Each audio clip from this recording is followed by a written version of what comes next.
All right. Let's get everything set up. We should be good. So, hello everyone. This is Chris Ingerson, and it is April 24th, and this is the April 24th TextQuest Devstream. That was very good timing for my guy to walk on screen. And I guess while he's doing that, I should probably go ahead and say coding, because that's what we're going to be doing today. Why not?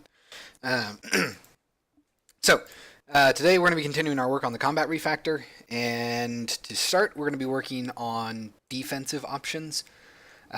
So we have offensive attacks set up, but we need to set up situations where you have to actually react to avoid enemy attacks. Hello, Shield Generator. Welcome back. How you doing today? Also, Garrett. Welcome back to you as well. And also, how are you today? Nice pop-ups. Oh yeah, they're super sexy, let me tell you. Actually, originally they were way worse. I think they all just overlapped each other, but then I redid it so that they're all like super fancy. So let me see. I think I can do. Hold on. So I can do that. I can do all of those. Not spoilers. And they'll stack properly. Although they will make that sound. Doing okay. Not the best day for me, but nothing major is going wrong.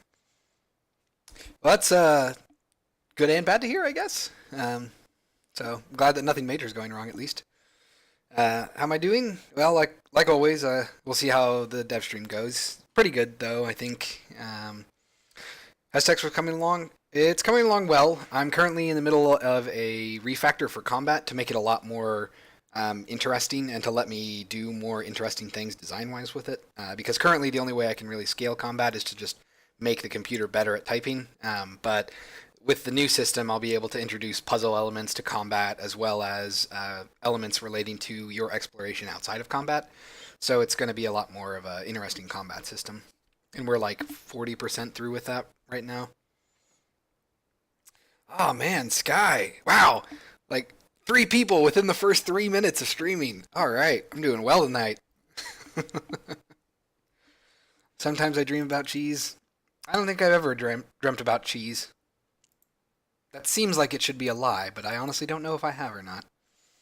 In any case, so to show you where we are currently, I spent the bulk of this weekend, after Saturday, which was mostly spent working on autocomplete.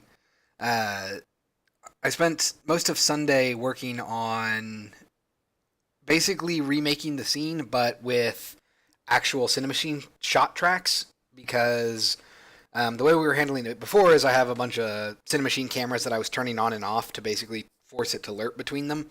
But now I've actually set it up so that Timeline is using the Cinemachine shot tracks. It's just that I had to kind of mess with it a little bit to get it to do what I wanted. We eating fine tonight. Okay, so yeah. There are small breathing idle animations. I think the current combat system has that, and obviously the new combat system will carry that over. Because I'm going to try to I'm going to try to take a step towards more expressive character animation, which is kind of weird, considering what I'm working with. But I think it's important to have at least something to convey that it's, an actual thing. In any case, so of course we can make our selection. Currently right doesn't work, so we'll go ahead and choose left, even though it's the wrong choice.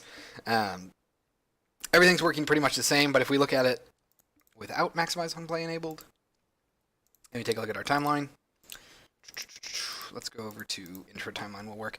We're now using the Cinemachine shot tracks. I figured out that, I kind of remembered this before, but I didn't really do anything on it, and that's that in order to get Cinemachine to blend cameras, you have to actually blend the clips themselves.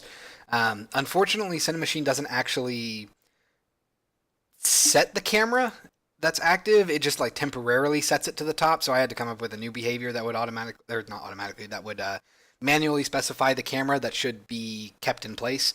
Because if I muted this track and we hit play, once we do that initial pan back to the idle position, it'll just snap back to our original intro camera. It's really frustrating that it does that.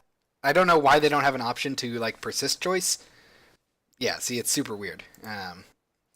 So I've had to come up with a couple of workarounds for that.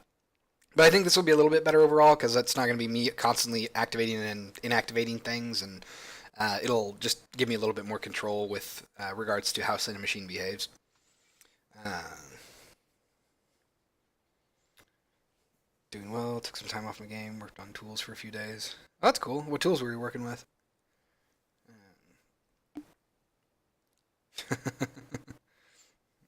Oh yeah, and that's the thing, right? Is European trolls. That's where all the terrible trolls come from. If the wonderfully accurate documentary Metalocalypse is anything to go off of, I believe there are many lake trolls in Norway that are just waiting to wake up and kill everyone.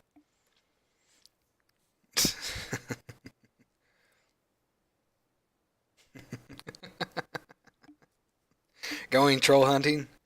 That seems like it'll be dangerous. You're gonna have to be careful. Make sure you take a bunch of grandpa's guitars so that you can put them to sleep. All right. So to start off, we're gonna need to change, or not change, but I'm gonna show you what we currently have. We currently have an offense section clip.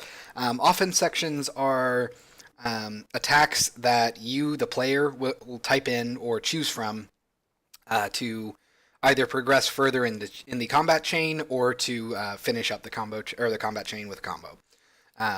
We currently don't have support for multiple or the multiple type. We will be working on that later, maybe tonight if we get defense. We should be able to start doing that actually because defense will include setting up multiple things.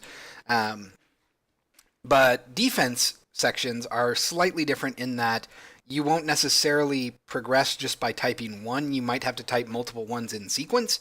And you also may have multiple random ones that kind of get spattered in. So there may be situations where you have both offensive choices and defensive choices, and you have to either type an offensive choice before you can type a defensive choice, or you have to completely get rid of all of the defensive choices, and then you can actually make your selection. Or possibly what will probably actually happen is that you can do it in either order. So if you type all of your attacks first, or if you type your attack first, you won't actually transition right away. Instead, what will happen is you'll have to check if all of the defensive attacks have been made, and then it will progress. So this is going to be a bit of a weird setup because this is going to be clips referencing clips, which I've never done before, and that's going to be interesting. Let's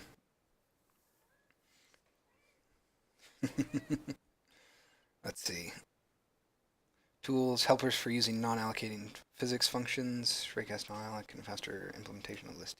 Oh yeah, I actually meant to talk to you about your new physics raycast stuff. I saw you posted about that in the Manifold Garden chat. Does doing a ray dot sort not generate garbage? I thought that it did. I could be wrong there, but I thought that it did. Let's see.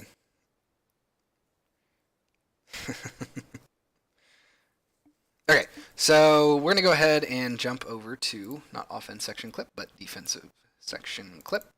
We're also going to want to have its behavior. And this is going to be interesting because I've never done this. I wonder if we can reference other clips on a timeline. That could be interesting. If not, we may end up having a drastic rewrite, which would suck. Save that and let that compile while we're doing that. Let's see. I'm limited to sort by distance that does not allocate, or at least that's what the profiler says. Okay. I assumed that it would have allocated something because an internal function like that usually does some sort of allocation, but I could be completely wrong with that. So, okay, cool. I was just curious about that. I'm sick, by the way, and I have a presentation in 8 hours. Oof, what's the presentation on? Okay, so we're going to go to this. I guess we'll also let that compile. So for defense section behavior, it essentially has all of the same parameters. Actually, let's go ahead and start phase 2. And it compiled right as I clicked on it. I used to use Link. Yeah, I feel like everyone uses Link, and then they're like, so everyone starts out not knowing about Link, and then they get told about Link, and they're like, "Oh, this is amazing! Why would I never not, or why would I ever not use this?" And then after a little bit while longer, you're like, "Oh, I don't want to use Link anymore because it's inefficient." So it's like the steps of Link, basically. Okay, so I'm going to we'll get rid of this. I'm going to add a defense section clip. Go ahead and drag this. So I think we want it to be at 91. We will change this so it is at 89 because we have to have that. Okay, so it's essentially got the same parameters. Not essentially. It has the exact same parameters as an attack or an offensive section clip. And that's because they both derive from the same default or the same base class, which is attack section clip. That's basically what our old thing was, but I ported that over to be a base class. And what we want from defensive section is this is where it gets kind of weird. So with defensive section, there can be multiple individual sections, so multiple single types. So I could have, for example, let's go ahead and add another playable track, add another defense section clip. So we could do a bunch of stuff like this, essentially. Like, have them be staggered, and then have them last different lengths. With the idea being that you would want to ideally tackle the defensive option that's more immediate, and you'll have to judge which one is more immediate based on distance from you, or action or animation that the enemy is doing at the given time. And we essentially need to be able to support multiple ones of these. So not multiple in the sense of having like type multiple in the sense of multiple single types. It's unlikely that I'll ever do multiple types, but it's possible, I guess. Actually, no, it's probably not really likely that I'll ever do that. But because we could potentially have multiple defensive options come in at once, we need to be sure that we can, or that all of them are typed before you can actually progress. So I need a way to reference other clips. That's going to be interesting. Oh dear. This is going. It's going to be really weird. I've never done this before. Okay. So tonight's going to probably get a little creative with our timeline scripting. Now that I think about it. Let's see. Yeah, Link is good as a database replacement, not for some Boolean stuff. Yeah. Good God, those are some great emotes. When do you plan on release? I know it was planned for sometime in 2018, but it's been a while since I asked. 2018 might be a little optimistic now. It's hard for me to say honestly because I'm kind of looking at maybe doing a rolling release now, like a early access type deal, where I get through the first 2/3 of the game, polish that up, and then launch that so that I can work on the last third of the game. But I haven't made a final decision on that, and it honestly is going to depend on what interest there is in Text Quest by the time I finish the second third of the game. If there's a lot of interest and I think people want to get their hands on it right away, then that'll obviously push me more towards a partial release like that. But I would prefer to finish the last third before I launch, but it's hard for me to know if I'm going to be able to do that because the last third is a very complicated section of the game. Everything's much larger, much more interconnected, and it's much more of a design task for me, as well as art for it. and that's the thing is I don't really feel like this game is a good early access game because there's not really multiplayer. There's not really a procedural component to it that can really get better. It's just static. I don't like saying it like that, but it's static content that I'm producing, and it's not really going to change after that.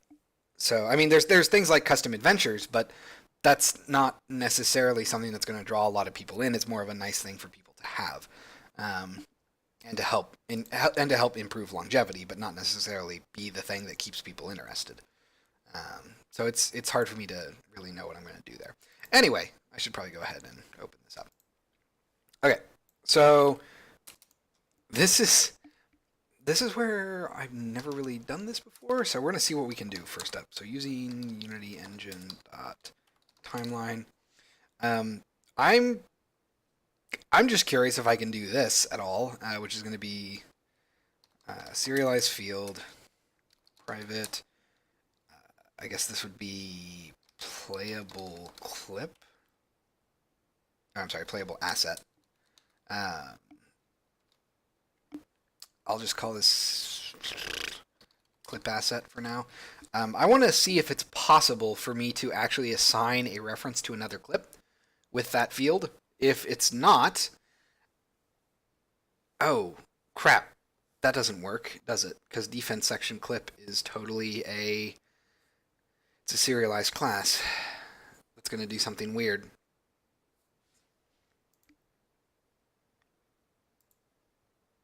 Okay. Well, huh. Well, maybe. I wonder if I can't. Okay, that didn't work. I didn't actually expect that to work, but I was kind of hoping that it would. So we can't actually select clips based on that. And I guess that makes sense anyway because we don't want the clips. We want the playable assets. Oh boy, this is going to be interesting. So I need a way of selecting other tracks and checking a status on them.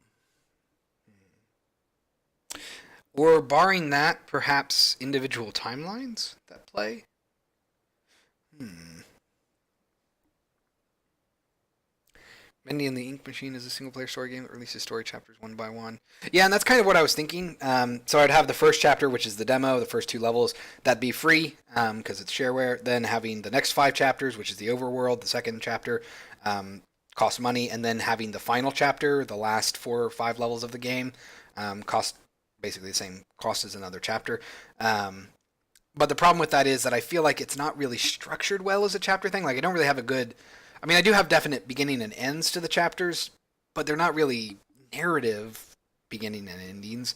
So it feels like it might be better just to have one thing that I update. That would also be easier on the development side for me because I wouldn't have to keep track of like DLC and asset bundles and all this stuff for managing the game. I could just release an update, and then people who buy in early get it for cheaper, and they'll get the full game eventually. Versus people who buy in later will have a higher cost, but we'll have the full game, or at the very least more of it. Um, uh, let's see. Format it well to the chapter structure game, which is Metroidvania is not because you have a whole lot of because you have to be able to experience the world as a whole. Yeah, that's another good point. When game releases, I'll make a review. I accept bribes for a higher rating. do you do you accept words? I can give you all of the letters in the game. How about that? Um, We Were Here released their first game for free, but it's like very short, like 2 hours. Well, that's great because my game's maybe going to be 3, so that's not 2 hours. Uh, the sequel costs money. I mean, it's certainly an interesting way to handle it, but I don't know if I can do that. Although, I mean, I'm planning on doing something like that for the demo, right? The demo is the first 2 chapters of the game, or the first 2 levels of the game, distributed for free. Um, I don't know what Text Quest is like in this regard, but if it's separate levels, sections, it can be broken up into chapters easily. Might be viable for Text Quest. Yep. You only start with A through P. You have to unlock Q and the rest through hard work. Okay, so we can't use clip asset references directly. That's fine. Did I? It just looks wrong. Okay. So I want to see. I don't think behaviors are actually something I can grab. Like I don't think they're. Yeah, they're nothing. They're not scriptable objects and they're not mono behaviors, so they're nothing. And they get created on the fly. Oh boy. Okay. So let's see. We'll see how long it takes for me to finish it. I'm hoping I can actually finish it in a reasonable amount of time, but given how long it's taken me so far and the fact that I'm a perfectionist, it tends to slow me down, admittedly. Um, so this is really annoying. We can't really use clip assets because that's not what we want. Instead, we need the playable behavior. But that's even weirder because we can't actually do anything with that. Um, because the behaviors get created kind of at runtime. It's a weird system that they've set up. That's why we have these. If we go to defense section clip, there's this create playable. This gets called by the graph, which is the timeline, when it starts playing, and then it just populates all of the behaviors. So I can't really store a reference to a behavior. Instead, I need to store a reference to like the behavior's location in the graph. And I think I can get that. It's just weird. I think I need to do something like graph dot. There's a get. There's some type of get here, I think, that lets me. Let's see, output by type. Playable output. Well, there's get root playable. Returns the playable with no output connections at the given index. And that returns a playable, but it's not necessarily what I want. So, oh boy. Let me think about how we can play this. I essentially want... Oh, jeez. I essentially want to store the navigation information to the behavior that I want, and then I would store that as a serialized field. So that'd probably just be like an integer, I think. 2020. Hopefully it'll be out before that, but ugh, I'd be very sad if it was 2020. That'd be 6 years of my life. Jeez. Ah, so long. Um, let's see. I have no coding experience. Halfway through development, okay. Deal with activation. Double the profits. Yeah. Pretty sure that if you try to do anything with Activision, they'll just like suck your soul out on the spot. So this is going to be an interesting challenge. How do I want to even do this? Jeez. So I need to get a specific playable. So we'll go ahead and say graph dot. Let's see. What are my options here? Get playable count. Number of playables owned by the graph. I think we're going to want to say get root playable. And then if I do 0 dot, can I do a get behavior? No, there is nothing for that. So, oh boy. I might not be able to do that then. Ugh, crud. Okay, so...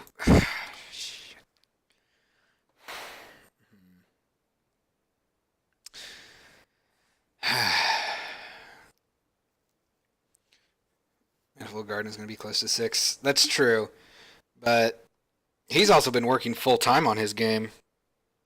It's kind of frustrating to not be able to work full time on this, just because it inevitably I do end up comparing my progress to people like William, and obviously he has just way more time in the day to make progress, and it just drives me nuts that I can't make something similar in terms of progression in the same amount of time. I know that's not a healthy way to look at things, but it's obviously how I do. Okay, so, geez, what am I going to do here? I don't know if I can actually get anything useful from this. Oh, geez, this is going to be super weird. Hold on, let me... What are my actual objects that I have here in the playable asset? What can I use? We have our outputs, and we have our create playable. That is all we get, huh? Nothing particularly useful there.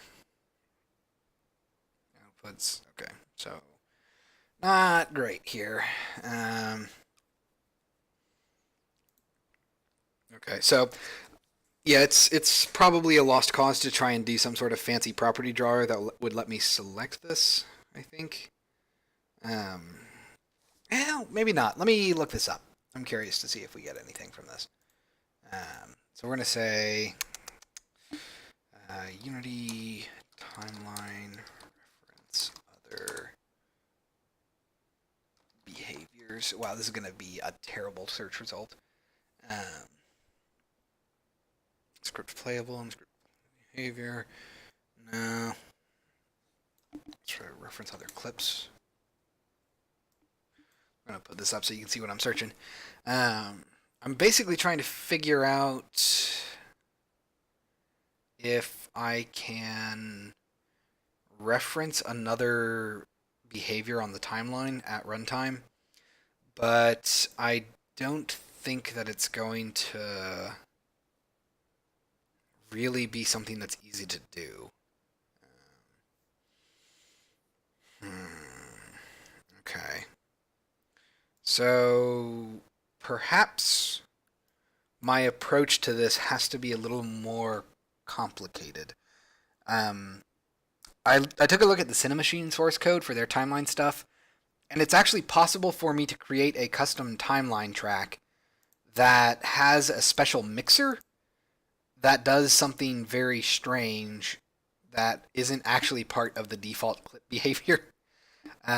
It's really hard to describe what they did, and I'm not sure I could pull it off, but essentially, to boil it down to what I think it is, I could create a track that's a custom track that I've created. It's not one of these playable tracks by default, with a defense section clip, for example. But inside of this, it gets a mixer set up, which is a special thing that Timeline pays attention to do special behaviors while the clip plays out. It would be very weird, but it would let me do crazy stuff. It would just be super awkward because I'm not sure how I would set up my sections to behave. Because the way it works right now, the clips are fairly straightforward. The start of the clip spawns all of the labels, and at the end it fades them all out. But a new mixer approach would basically have this kind of just block out the area functionality like it's working now, but then I would have individual segments that I could maybe position at. We could be dangerous and try to do that. Let's try that. For the record, I have no idea what I'm about to do, but I'm going to try it to see if I can even do it. So we're going to make a test case here, something that's pretty simple. So we're going to call this... I'll just call this test. I don't know if this is going to end up working, but I will try very hard to make it work. So we're going to make a playable behavior, which is not really going to be much, but we'll call this test combat behavior. And all this behavior is going to do is take a list of times, so position or moments in time that we want to spawn labels, and then spawn them in at those given times along the clip. It's going to be kind of weird because it's not the base behavior isn't going to do much at all, really. It's going to be mostly driven by the clip and then the mixer. So let's go ahead and say create playables, playable asset. Call this test combat clip. And the reason I'm doing a test clip for this instead of just working within my basic framework that exists is because I'm not sure if I can get this to work. So I want to see what I can even do with this before I do anything else. Okay, so in addition to behavior and clip, I'm also going to need a track and a mixer, I believe. So let's go ahead and say create C# script. We're going to call this test combat track. Let's go ahead and open these all up.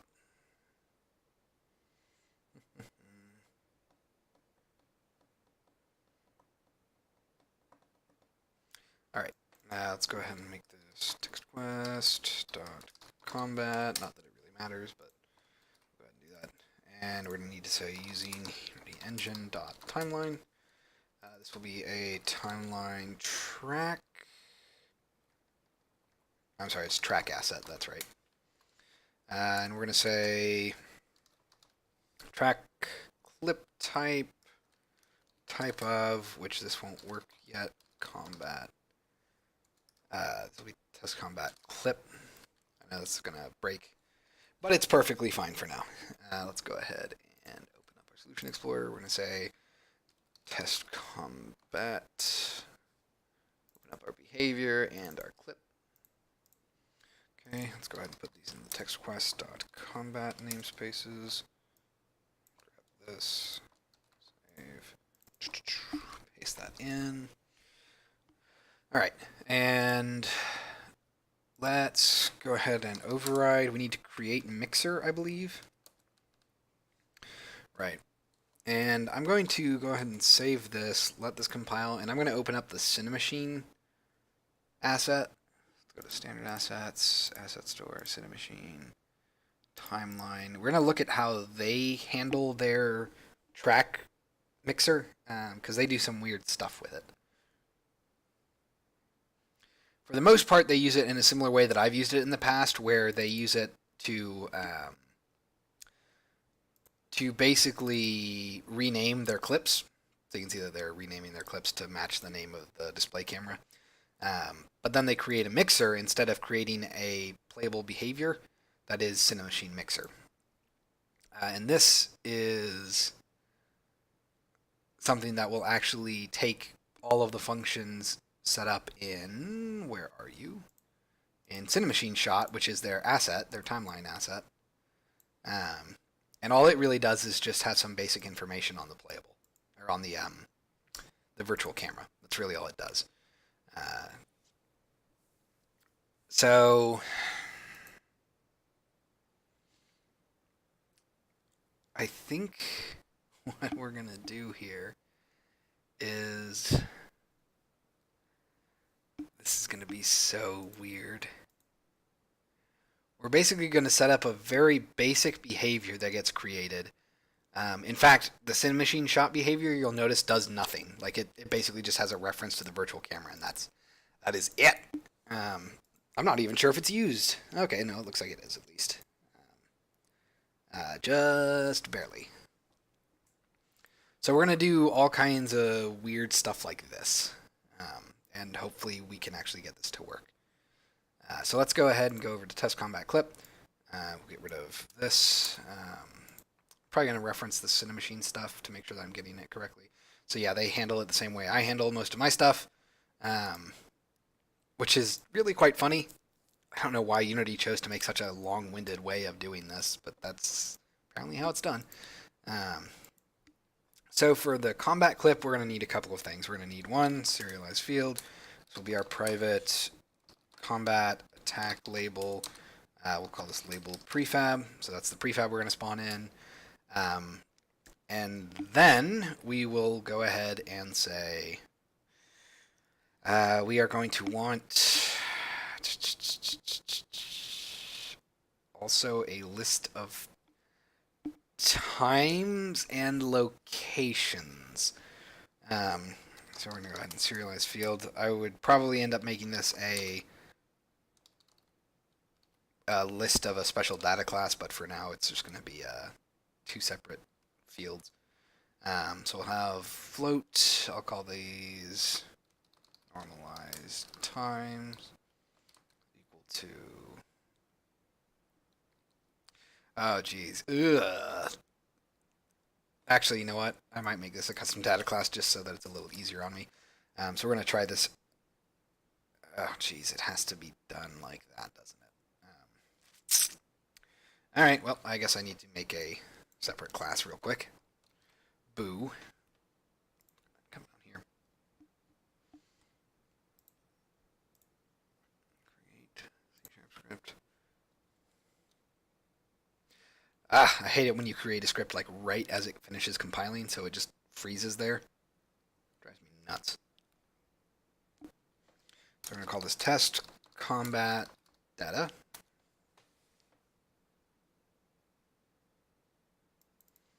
Open this up.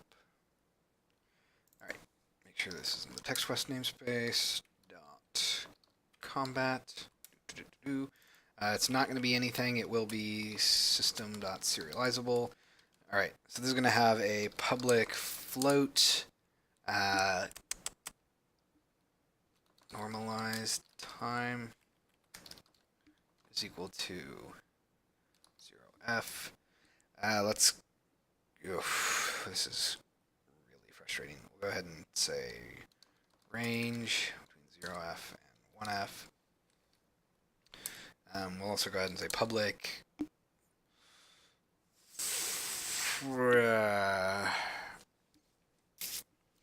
I don't know if I want to specify how long it will last. Probably should. Float duration is equal to, I guess we'll say 5f. And then there's one more, I guess public string value.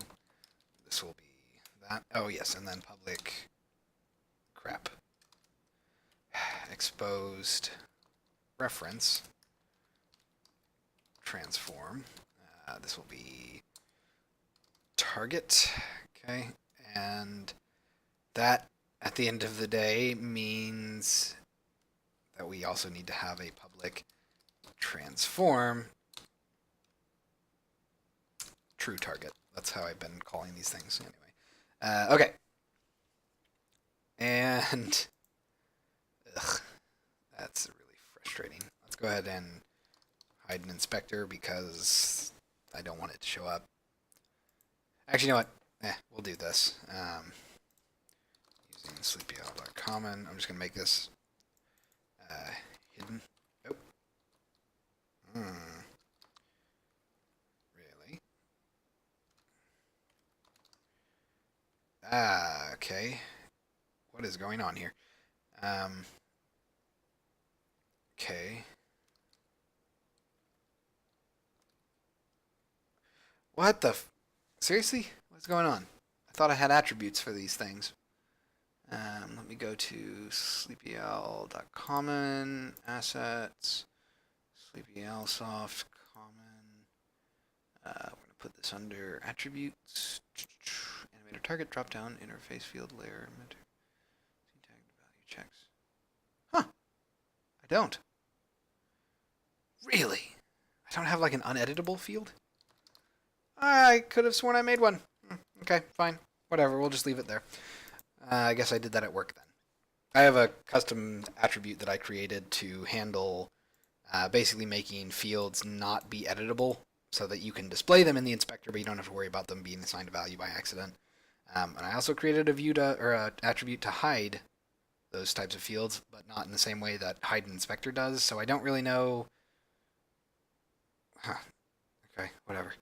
Let's go ahead. We're going to go back over to here. We're going to say serialized field, private combat, test combat data. Test combat data. We'll just say data is equal to new. Test combat data 0. Why are you mad? Okay, you're just mad because you haven't compiled yet. Let's go ahead and get this set up. So we're going to say script playable, test combat clip. We'll call this the playable is equal to script playable, test combat. I did that backwards. Behavior dot create graph.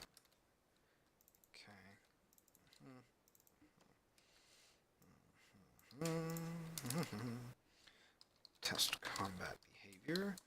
Behavior is equal to playable dot get behavior. Okay.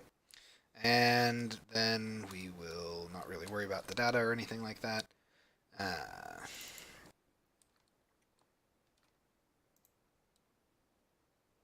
Oh, you're so weird. Like it just refuses. That's so weird. Why did you say test comb? Whatever. Can't really do much else up here. We're not really doing anything with this. Get rid of you. We are going to need these to be public on the behavior. Go ahead and make these public. All right. And then we'll let that compile. Compile.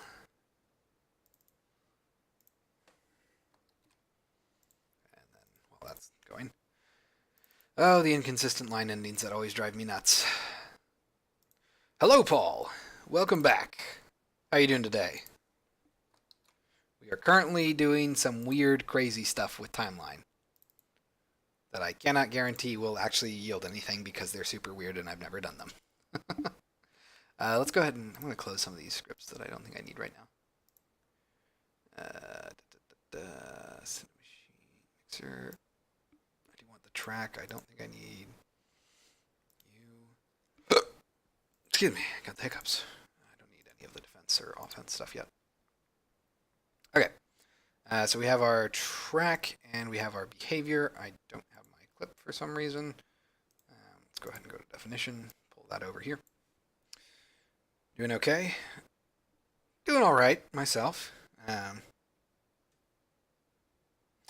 right, thanks for stopping by, Shield. Good luck continuing development, by the way.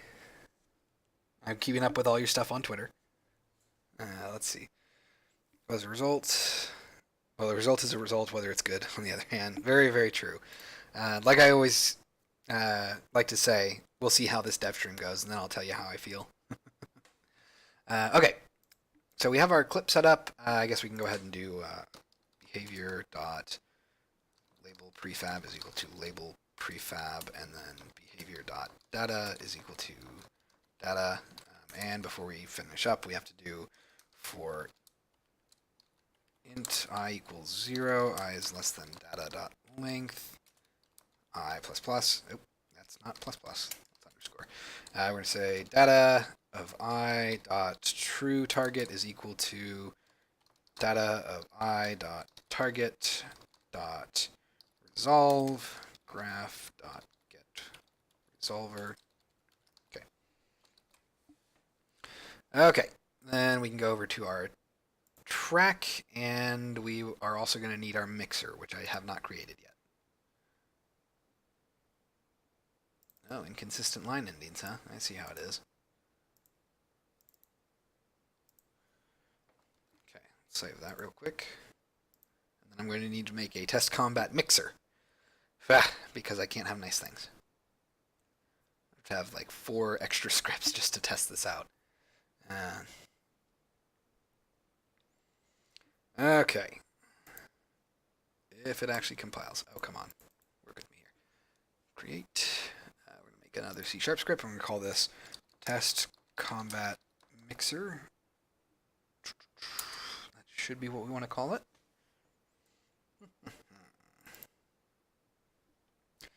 All right. So make sure this is in the correct namespace. TextQuest.combat. This is not going to be a mono behavior. I don't know what it's going to be, actually. Is it just a playable behavior? It's just a playable behavior. Okay, so we're going to say using Unity Engine dot playables. Yes, that's right. Playable behavior. Okay, so this is our mixer. Do I need anything special? No. So this overrides... Interesting.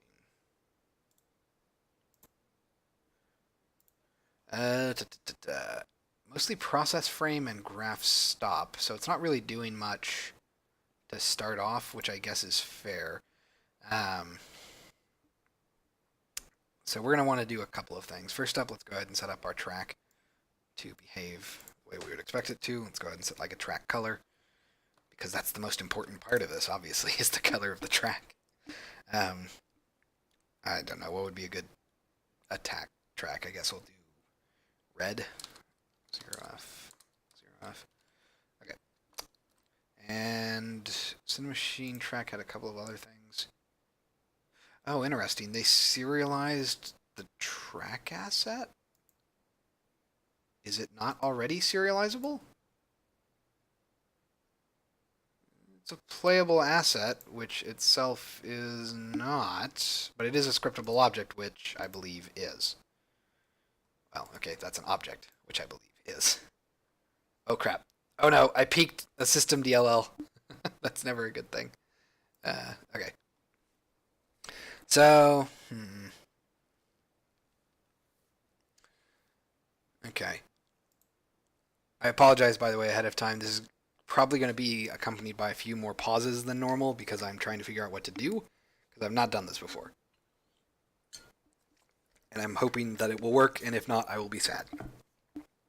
Okay, so we're going to go to, let's see, I believe we're going to take a look at what Cinemachine does for its track.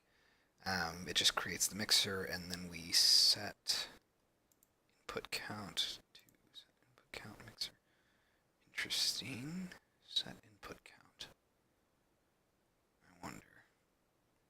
All right, well, let's go ahead and handle that at the very least. So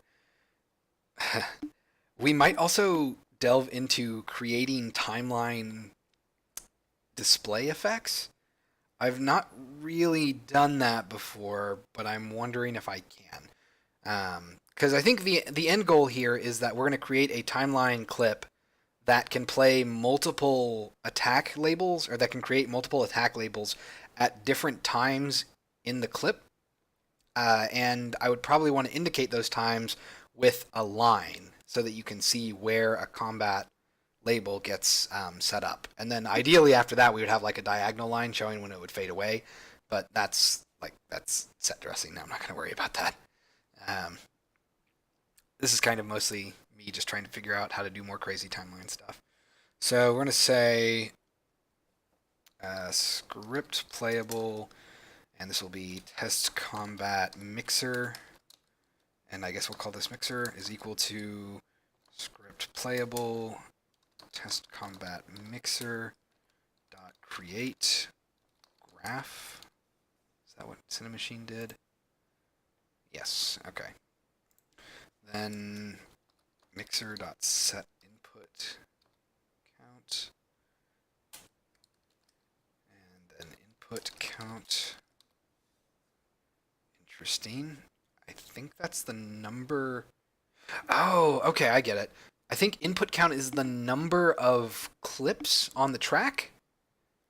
So we will be able to actually loop through and grab them. Maybe. Maybe. We'll see. So we're going to say go ahead and return mixer. So that's the tail end of what they did. I don't know if I'm going to bother with renaming things for now. Let's go ahead and go to test combat mixer, which itself isn't really going to do much. Actually, that's a lie. It's going to do everything.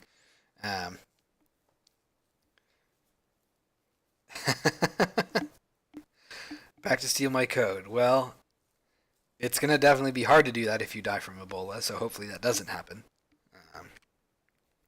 Okay, so for this, let's make sure that I've set up my behavior.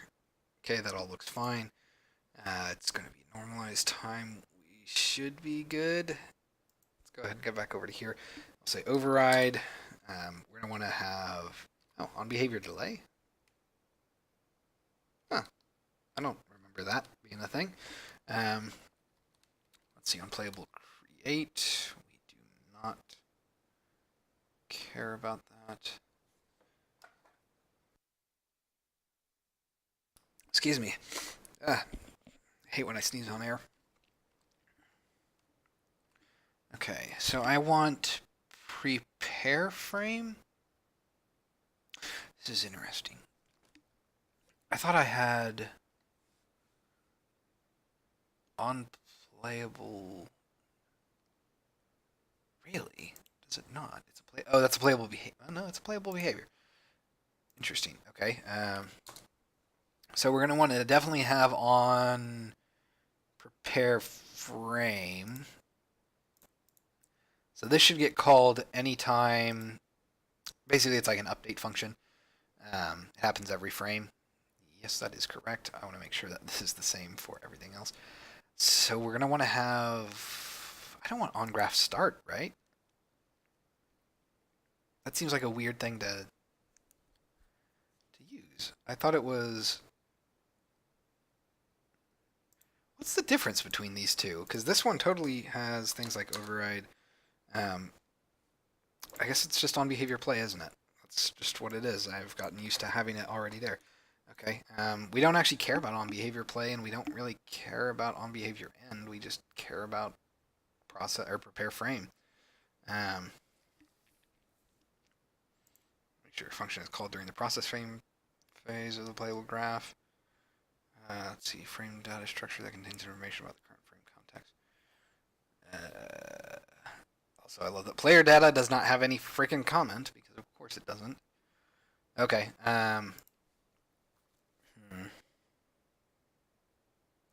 Do you think when the game releases that it will be recognized on Twitch?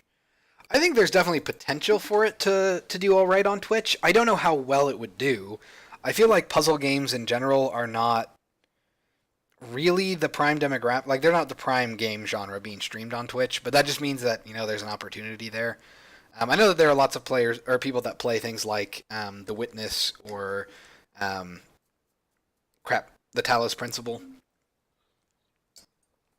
but it's definitely one that I think people could enjoy. But I feel like you have to be able to be willing to be frustrated if you're not able to solve a puzzle, and that tends to put a lot of people off of streaming puzzle type games because they don't like to, for lack of a better term, look stupid.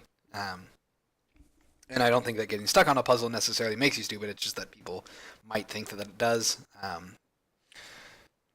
have a plan for the release of this game, by the way. Oh, really? What's your plan? So we're going to go ahead and get rid of prepare frame, and we're going to do a couple of things. So I guess on graph start, I need to grab all of the tracks, don't I? So let's go back over here to the mixer. Release camera override, process frame. No, that's not right. Player data send machine brain. Playable.get input count. Shot playable.get input. Okay, interesting. I get it now, I think. So for this, I'm going to want to do int count is equal to playable.get input count. And we're going to loop through for int I equals 0. I is less than... Oh, that's interesting. Oh, yes. So this would be a little different. Instead of having one clip that has multiple bits of data in it, what I might end up doing is having multiple clips all on the same track, and the track is responsible for deciding if we finished or not. Oh, that might work. Because that would actually let me do things like place both attack and defense clips on the same track and have them be staggered. Yeah, okay. Starting to take shape. Starting to get a good idea of this. And we're going to go ahead and say I is less than count, I plus plus. And then we're going to need to do something like playable.get input, I believe, and then pass in I. That returns the playable that we get back, which Cinemachine uses to grab... Yes. Oh, then we need to do get behavior. Okay. So get input gives us probably the playable asset, which means that we need to do dot get behavior. Oh, what the heck? Do you have a super special thing that I don't? Oh, it's because of this. Okay. So I need to basically just do that. Wow, that's super awkward. And then I want to change that to actually test combat behavior. Dot get input.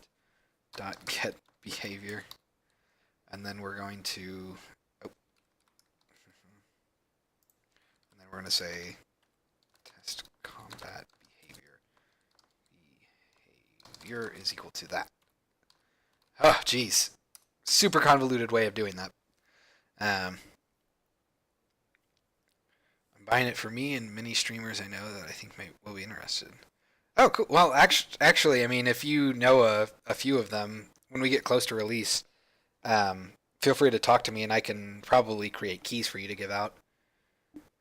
I'm not giving you 10,000 keys, though. I'm giving you, like, maybe 10. 10 might be a bit much, actually. It depends. However many you need, probably I would probably give you. Honestly, if not regular gameplay, speedrunners could have a field day with this game. Yeah, and that's part of what I want to do. Is have, like, I already do things like I record how many words you type, how many sentences you type, and how long it takes you. as well as of course treasure counts and all that. So I want to like compile all of that, and then at the end of the game tell you, you typed this many words, you typed this many unique words, you typed this many sentences, and then try to get. I'm actually planning on having um, achievements. So if you get through the game in like less than 100 words, which probably would be impossible, but you get the idea of like going through with the minimum amount of words possible, and then rewarding players with in-game things like text colors and other cool things. And kidnap their families, and make them play the game. Okay. And the reason for that is I feel it's right for me to invest money to a project I want to succeed. So, Frankie's are money. Well, I'll let you know when we get closer to release, because then I'll have the ability to make super amazing Steam keys and all that. All right. So now that I have my behavior, I'm going to need to, I guess, check. I'm going to just probably be stealing a lot of code from Cinemachine. I'm sorry, I'm not cool enough to do this by myself. Playable.get state. Interesting. Okay, so we check to see if the playable is playing and its weight is greater than 0. Weight feels like okay. Input weight. Interesting. Not sure how I feel about that, but so what we essentially do here, or what Cinemachine is doing, is basically checking if the shot we currently have is not null, and it has a virtual camera. Its state is set to playing, and then we check what our active inputs are. Okay. Okay, I think I understand that. Let's go to make sure I'm not doing anything really crazy here.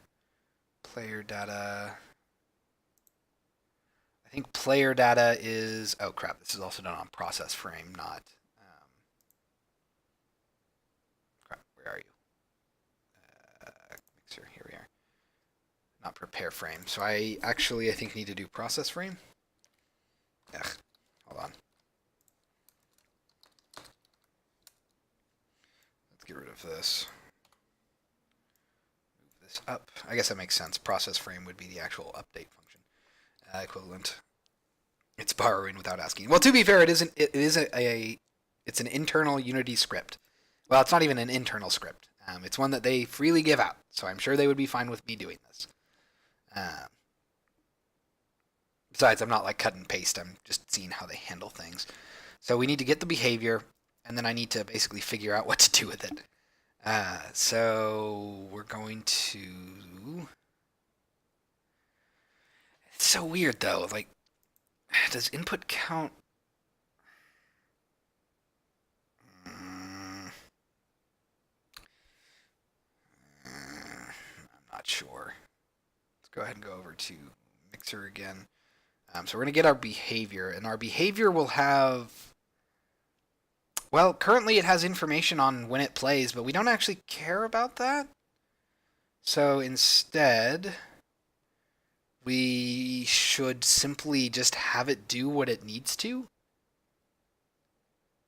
Is that really all I need to do? Holy crap, I might be overcomplicating this even.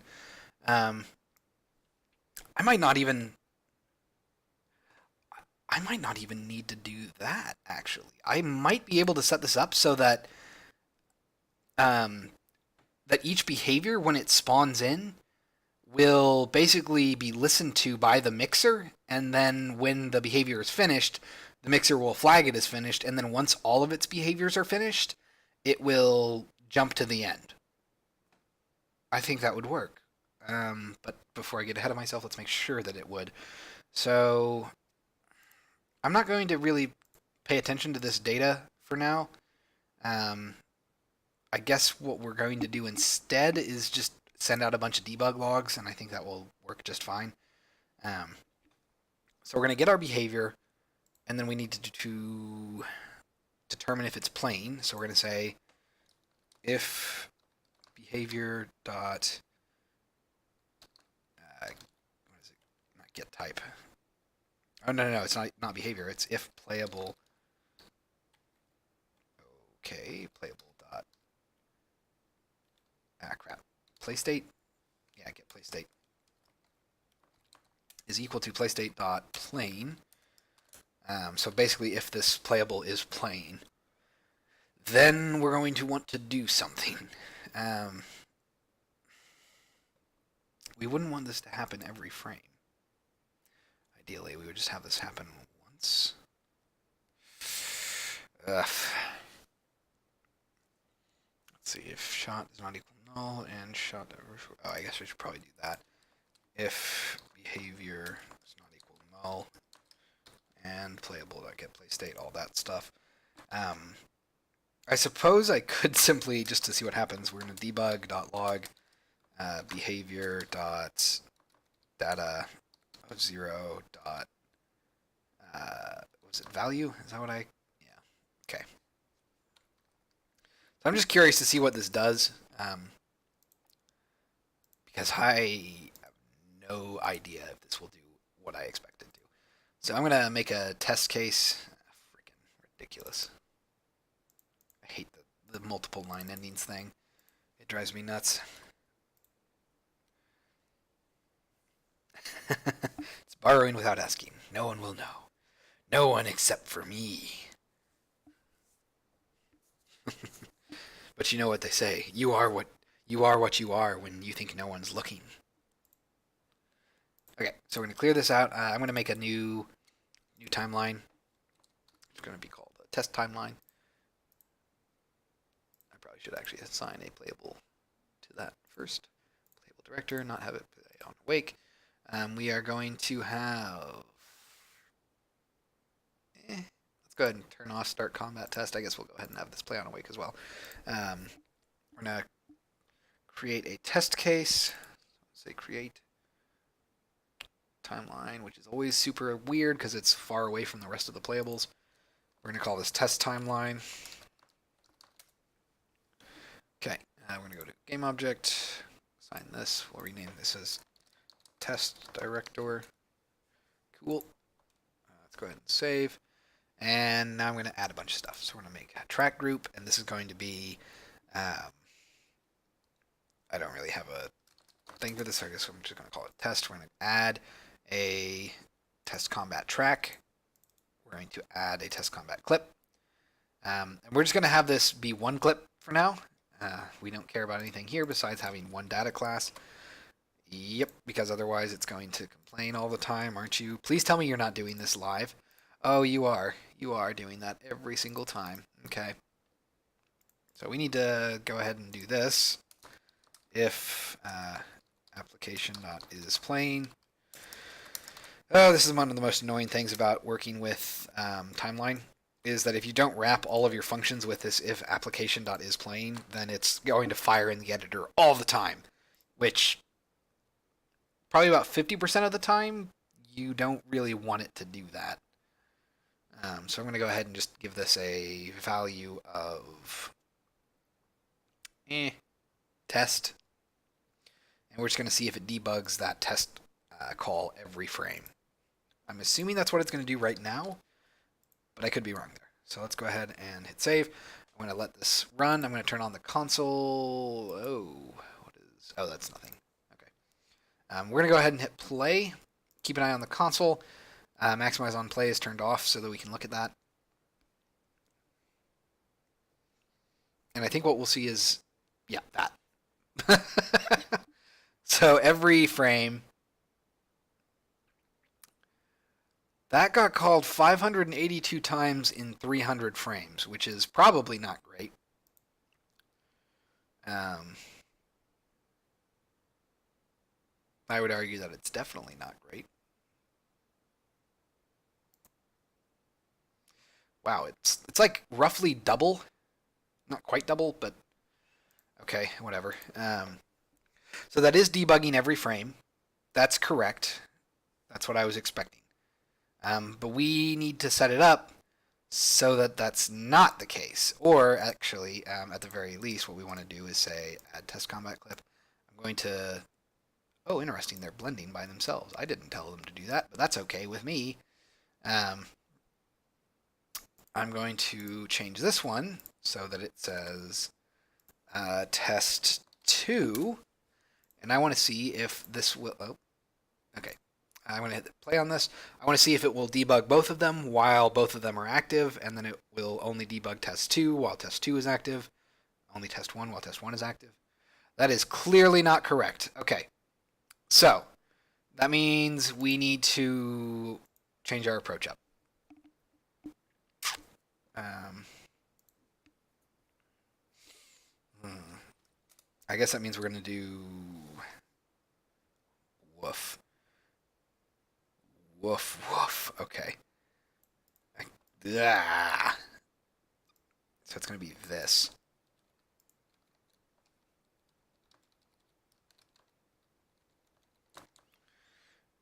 Ugh.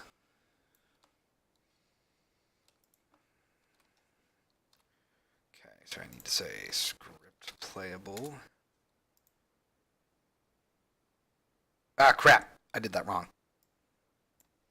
Timeout. There we are.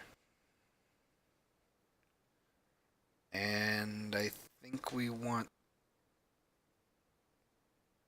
this to actually be what we do. Right? Nope, not that. Okay. Okay. So I think that's what we want. So I think what I need to do here is check that my script playable is active. Let's find out. What do I have here? Connect input, get behavior, get delay, get duration. I could probably do get time. Yep, there it is. And if that time is less than 0, then we won't care.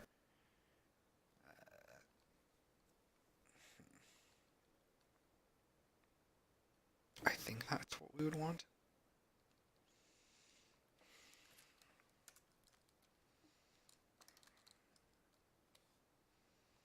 Okay, so I'm going to want to do this, I believe. So behavior is not equal to null, and script playable like at time is greater than 0f. Actually, no, it's a double, isn't it? So it's just greater than 0. And script playable dot get time is less than script playable dot get duration. Oof, that's really brutal, but I think that will help isolate it. Basically, what I'm trying to do is I'm trying to make it so that I can predictably tell when these clips are being evaluated. And currently, I think it's evaluating all of them every frame because I'm just looping through them all. But what I want is actually I could probably optimize that by just breaking if this is false because there's no way that future clips can be true. But oh, that's not actually true. Anyway, the idea is that I think with the current setup, it will only log test initially, then it will log both, then it will only log test 2. Okay, good, good, good, good. And okay, we didn't stop it from doing test. So that didn't happen. I guess it's time for us to debug those things. So let me go ahead and say debug.log that. And then we'll go ahead and say plus da da da da do, do, do. Okay. Let's just see what that pulls out. That's probably going to be a mess. I'm not entirely sure what those values are going to be. Timeline is super weird and finicky when it comes to things like this, so it's definitely a learning experience tonight. Go ahead and clear this, hit play. So at least we're half right. We're getting it so that it won't fire if it's past its time. 5, 5, 5, 5, 5. Is it because it stopped? Oh wait, no, it's continuing to go. There. Crap. I probably should. Okay, hold on. I'm gonna go ahead and debug Script playable dot name. Really? Display name maybe? Nope. Okay. It's not working. Crud.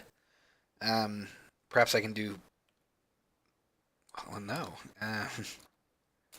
Okay, what are my options here? I don't know if I can really get. I was hoping I could get the name of it so I could debug that and know exactly which one I'm using, but I do not think that that's the case. So let's see. Play state propagate set time.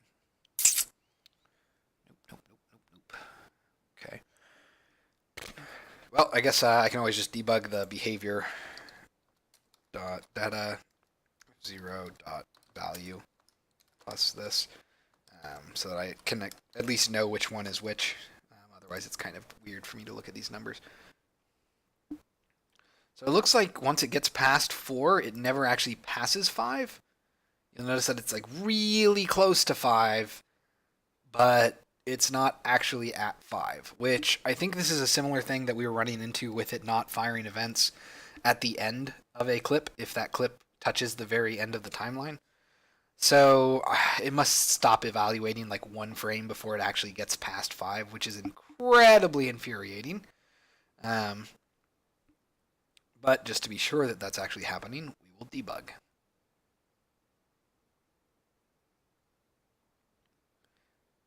Okay, we're past test 1 entirely now. So we're at test, which is now stacking.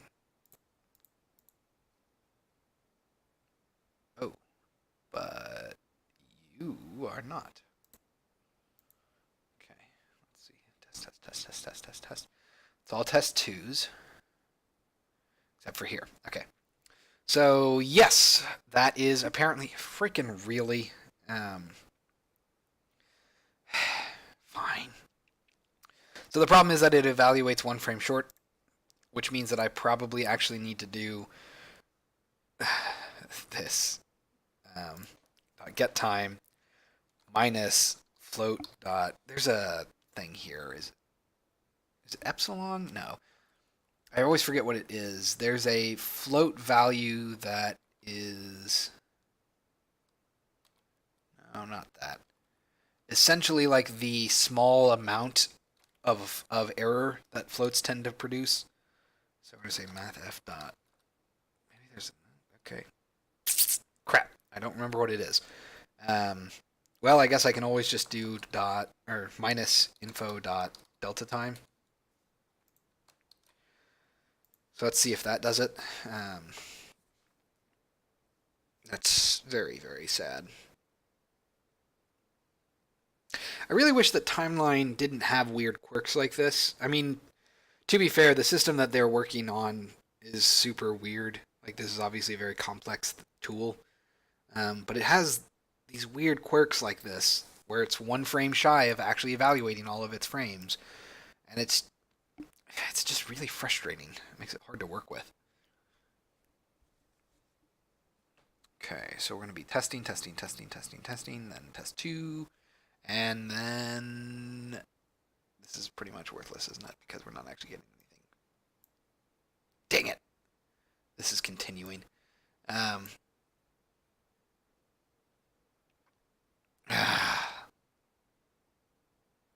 Still going, huh? So this must not actually. Chances are that what's actually happening is that once we. Hold on. That once we actually get to the end of the timeline and it doesn't stop playing, it just continues to keep playing, and its time or its delta time is 0 at that point. That's my guess at the very least. I'm gonna go try to get some rest before the presentation. All right. Thanks for stopping by. Good luck on your presentation tomorrow. I don't know if you mentioned what it was. I think I asked, but I don't know if I saw what you said it would be. I'm going to assume trolls because we talked about trolls. Either way, get some rest. It's definitely hard to talk in front of a bunch of people if you don't get any sleep. Okay, So let's run this through again. I'm actually... Yeah, alright. I'm going to also debug info.delta time here, so just so that we can see what it is.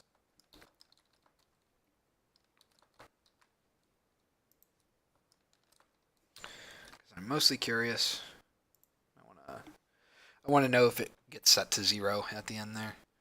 Um, perhaps that's because I don't tell it. I mean, I thought that it would stop automatically, but that doesn't actually seem to be the case, which is kind of interesting to me.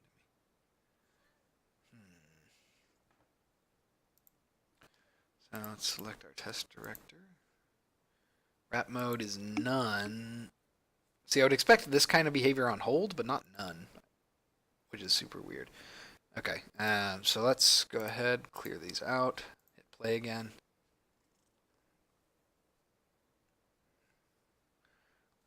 And for this, it's going to be weird. I'm going to not follow this. I want to see if test stops temporarily. Frack! It doesn't. Just keeps going, huh? Dang it. Really? You're no fun. So time delta is not 0, at the very least. It does seem to give us accurate frame data for that. But it just evaluates poorly. Fine. Yeah, and it like always evaluates to be like just shy of 5. So this is not a valid solution, which might be fine.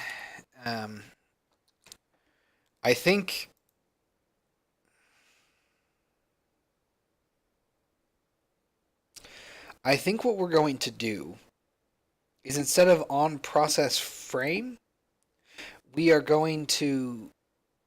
Oh, crap. Can I do that?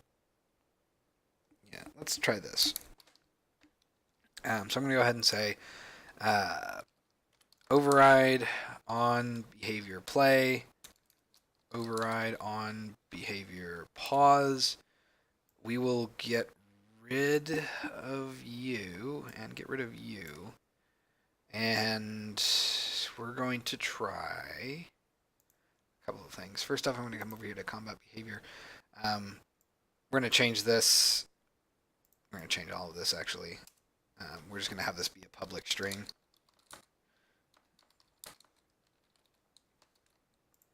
Okay.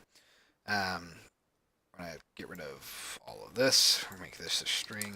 Value is equal to this. Get rid of pretty much all of this. We're just going to say behavior.value is equal to value. Okay. Target behavior, we're also going to assign some events here. So we're going to say public delegate void test event.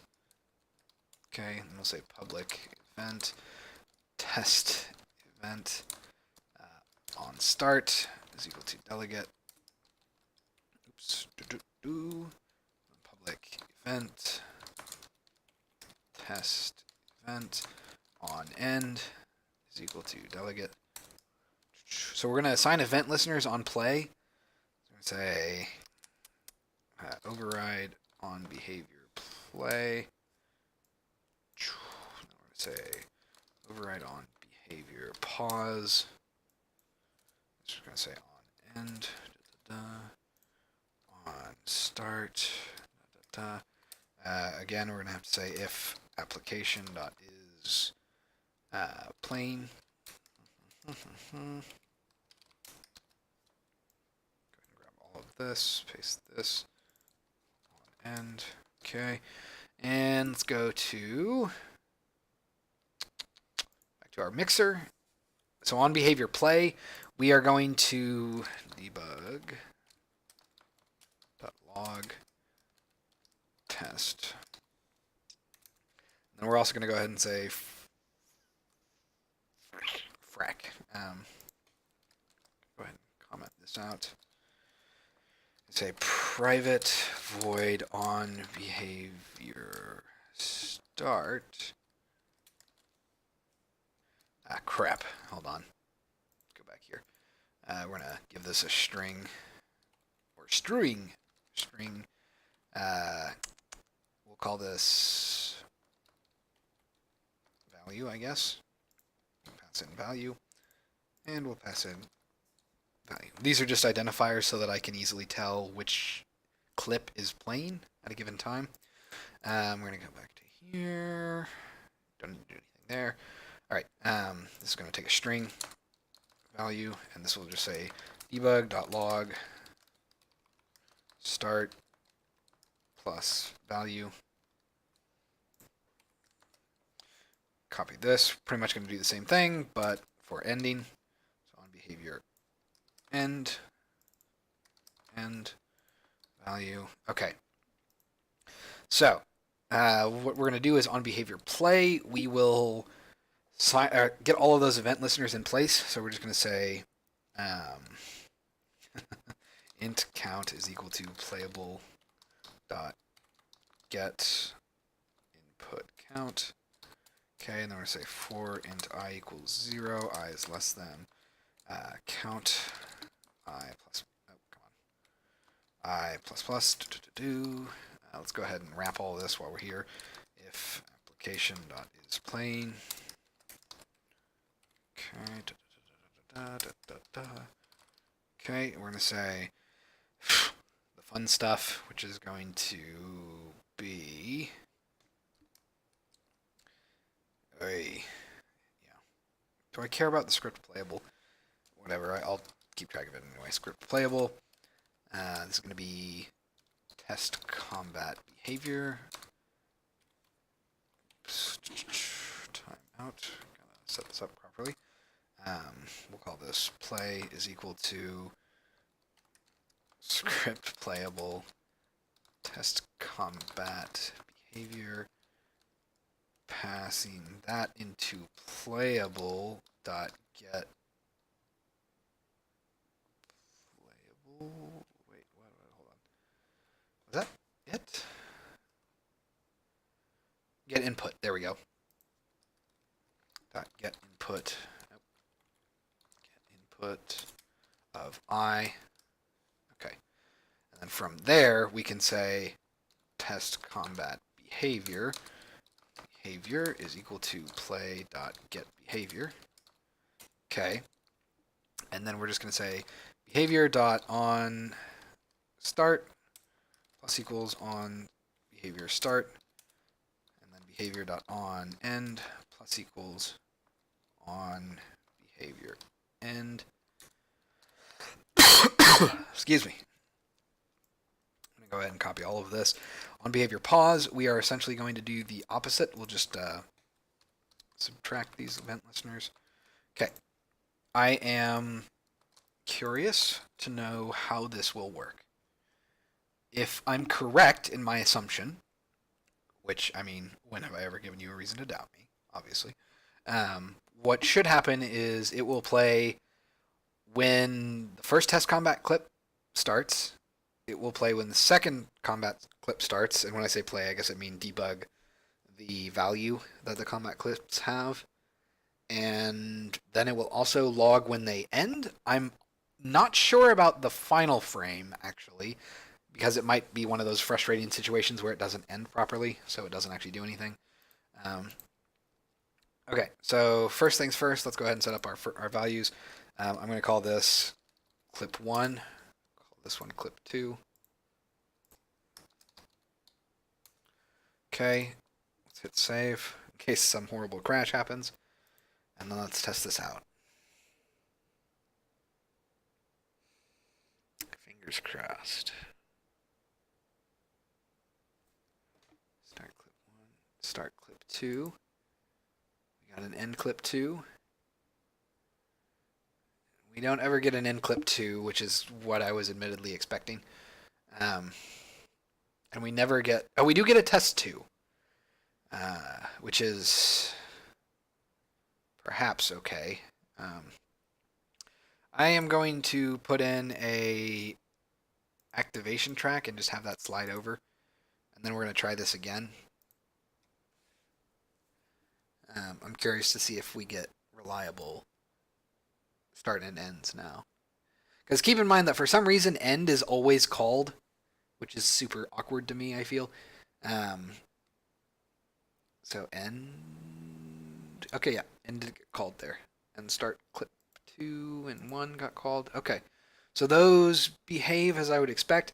Again, this is one of the weird quirks that Timeline has. For some reason, the script playables are all set to paused, I believe, by default, so they all fire their pause events. I don't know why it does that. It's very annoying that it does. But with this setup, I believe I can figure out essentially if all of the behaviors on a given track have been completed, and if not, which ones have failed. Okay. I think I know what to do here then. So we're gonna ditch the test stuff and we're gonna move straight into protection. So I'm gonna need an attack section track and then an attack section mixer. And then the mixer is going to handle events that get fired by the behaviors. Whew, boy. It's going to get nuts. Okay, so let's go ahead. I'm going to, for the time being, I'm just going to turn this off. Let's turn off preview. We're going to come over here. I'm going to, on our left phase, because this is, I think, the one that's most interesting. Let's go ahead and get rid of these. And get rid of these. Okay. So we're going to want to have create C# script attack section track. So essentially we're going to have a track that will have all of the attack and defense clips on it. And then it will listen to all of those clips for special events to fire. And that will let us know if they've been completed, if they've been failed, or if they've run out of time or anything like that. So let's go ahead, and while that's going, we will also create a new C# script and call this attack section mixer, not miser, mixer. Because we are going to have to do something like that, which is so weird, but okay. I guess that makes sense. I've only made tracks a couple of times, and I've never really made mixers. So this is an interesting experience on seeing what mixers are really used for. And it does seem like they're used as some sort of like weird class that keeps track of all of the other classes. Okay, so let's close this stuff down. Okay. So attack section mixer. First up, let's make sure this is all namespaced. We're gonna need to say using engine.playables. Okay, this is a playable behavior. The mixer is not really going to do anything right now. Well, actually, that's a lie. We might as well say override on behavior play and override on behavior pause, as well as... Actually, you know what? No. We're not going to do on behavior play. We're going to do on graph. Override on graph start and on graph stop. Because those events should not be skippable. Override on graph stop. And that's really all I need it to do, because I'm going to just do it on initialize and then on the end of the graph, essentially. Okay, so after that, we are going to go ahead and say,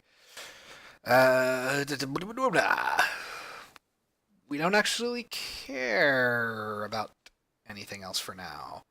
I'm going to go over here to attack section track. Make sure this is in the text quest namespace.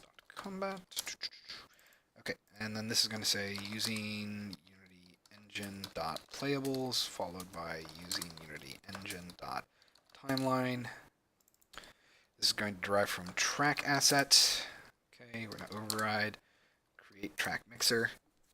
Let's go up here and let's go ahead and create our binding. So we're going to say track clip type of attack section clip. We are going to have a color, track color, and we'll go ahead and say 1F, 0F, 0F. I feel like combat is good being red. Um, Not really sure what other track bindings we could set up. I think this will be fine. Um, okay, so next we're going to say script playable. Attack section mixer. Call this mixer is equal to script playable. Attack section mixer dot create based on the graph. And after that, we'll say mixer dot set input count based on input count. And then at the end, we will return our mixer. I'm not really too concerned with renaming the displayable names on the clips right now. I may end up doing that, but I'm not too worried about it for now. Let's go ahead and go back over here to Mixer. We don't really care about that for now. I am going to let this compile, and I'm also going to take a look at my initial timeline because I feel like it's going to break this maybe. Because once you have once you have timeline clips set to a specific track, it doesn't like them being in the playable track. I'm pretty sure it won't move this one, so this one should still be fine, but now I would have to do this. So I'm going to create combat, attack section track. Oh, I didn't realize I could freely move those. Really? Oh, you've got to be kidding me. It's abstract. Ew, gross. So that's really sad. So I can't have it target the base class for this, apparently. Let's try to make this... I'm curious. I wonder if I can have multiple track binding types. Type of defense section clip. Will you let me have two? It's not throwing an error, which I don't know what that means, but we'll find out. This is the fun thing about working in uncharted territory, or at the very least territory that I've never really experienced. Because ideally what would happen here is I should be able to right click and say create. Ah, crap. Oh, never mind. That's a different thing entirely. So can I say right click? Cool. Okay. So yes, you can totally, for timeline tracks, you can have multiple clip bindings. That's good to know. I was not sure if that would handle that like that or not. So cool. Then let's see. That time is all correct, I believe. Actually, that's not. Let's go ahead and make that like that. Okay. We're going to get rid of this original track. And we're also going to go ahead and save. And then we're going to go to our test track here. Let's create a new attack section track. We're going to create an offense section clip. And... oh, dang it. It's going to make the clips match that color. I wish I could have different color underlines for my individual clip types. That would have been cool. So like offense could have red and defense could have blue or something. That I don't think I have the option to control. Color of the track and its clips. Yep. That's disappointing. So you can't have multiple clip types or multiple clip types with different colors. Disappointing. Or can you?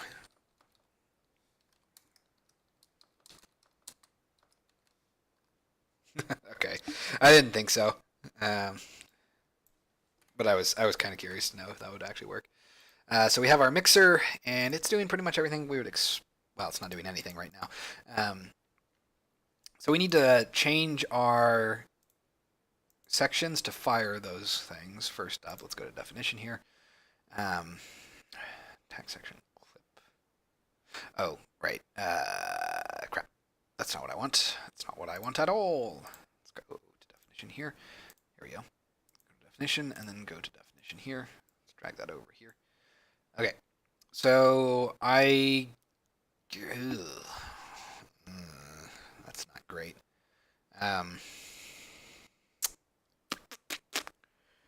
I suppose we'll want to have an event fire here. The question is, do I want it to fire to contain anything in its arguments? Because we can have the events that fire here pass their behaviors, so the attack section behavior, but I don't think that's really useful. I don't think we really ever need to know. Um, all we should care about is the number of successful attacks and number of successful defenses, and if any of them failed. That's all we really care about. But passing behavior might allow us to pass special information, I guess. Oh, geez. Does that mean... Oh, man. Crap. I'm currently thinking through how we're going to handle this, and it does not seem good. Excuse me. I'm trying to figure out what would happen if you fail one of the given attacks. Should all of the attacks and defensive options use the same failure timeline, or should they use different ones? It's hard for me to say. I guess for now I'm going to concern myself more with firing events to make sure that we can actually detect multiple events going forward, and that we won't progress to the end until we complete all of our expected tasks. So for our attack section behavior, we're going to need to say public delegate void attack event. We're not going to pass anything for now. We're going to say public not delegate event attack event. We'll say on attack start. I guess that's one of the events we're going to want to have. Then we're going to have public event attack event on attack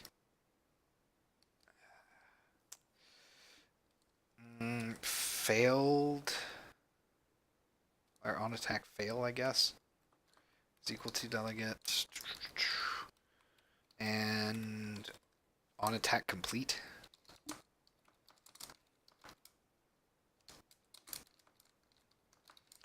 This is fun because I think this one is going to conflict with a function farther down the line. And look at that, it does. So I'm going to go ahead and change that. Jeez, I can't really. I could call it something else rather than on attack complete. So on attack start is called when it starts. On attack fail calls if it reaches the end, or see, that's a distinction, I guess, that I have to make.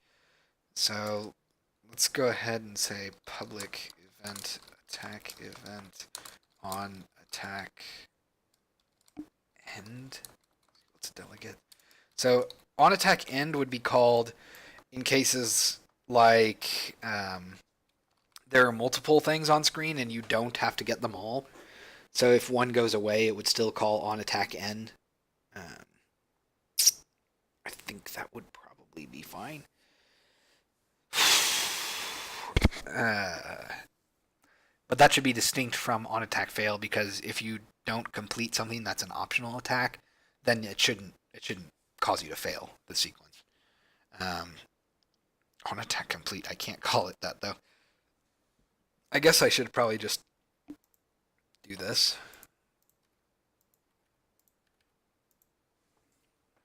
So attack start, attack end, attack fail, and attack complete. Those are the events. And in addition to that, I'm going to need to have functions that get called to handle that. So let's go ahead and just come down here. We're going to say protected void. This is, dang it, on attack. Start. Attack start.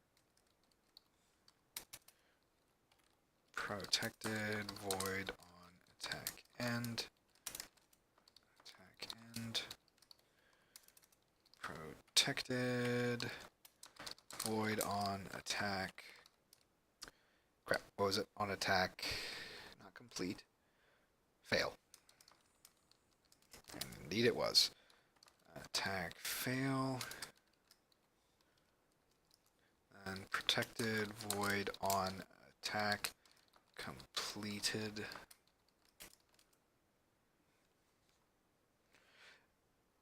Maybe. Jeez, this is gross. But okay. Let's go ahead and just rename these to like start attack, then end attack, and then fail attack, and then complete attack.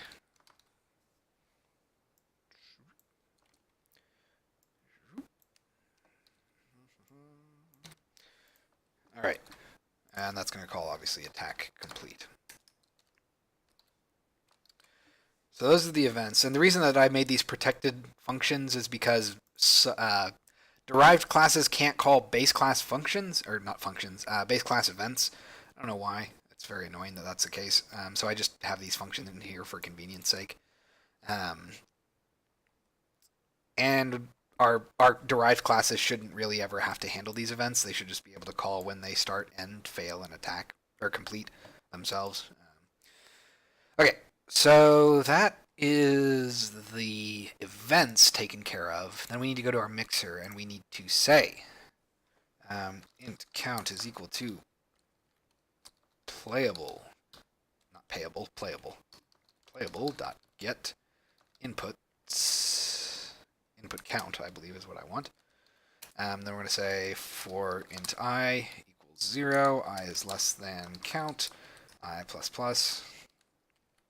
I can't type today. And then, okay, of course this should probably be wrapped in application.isPlain. Okay, let's go ahead and grab all of this because we know we're going to need to use it down in graph stop. And we're going to loop through all of our playables. So we're going to say script playable, attack section behavior. We'll call this play is equal to script playable attack section behavior playable.get input at I believe that's what we want. Why are you not liking this? Oh. Really? I didn't know that. Huh. You can't pass abstract classes. That's stupid. Why not? Jeez. Fair enough. Well, that puts a damper on things because what's the point? Okay. Because I can't just cast them to their derived classes. Well, fine. Then I guess I have to make it not an abstract class. That's really annoying. Which means that I have to do this.